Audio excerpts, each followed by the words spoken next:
जुना वारकऱ्याचा पोशाख पाहिला तर ते बाराबंदी दिसते, हो गुडघाभर धोतर दिसते, डोक्याला मुंडासा, ते फेटा दिसते, मोठ्या मोठ्या गळ्यात माळा दिसतात, मुद्रा लावलेल्या असतात भगवान परमात्म्याच्या नावाच्या, संतांच्या नावाच्या मुद्रा त्याच्या चेहऱ्यावर दिसतात आणि खांद्यावर त्याच्या पताक दिसते.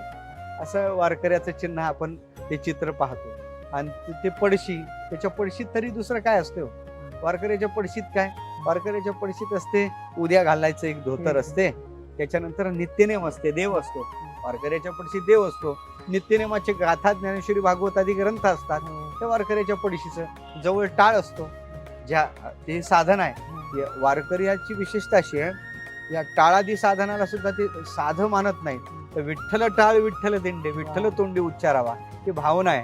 आमचा टाळही विठ्ठलच आहे, आमची दिंडी विठ्ठल आहे, आमची पताका विठ्ठल आहे. आणि या भावनेनं उदारता, यालाच ही खरी उदारता आहे. आणि अशा प्रकारची भगवत विषयक भावना अंतःकरणात धारण करून भगवान परमात्म्याच्या भेटीला आर्ततेनं जातो तो वारकरी.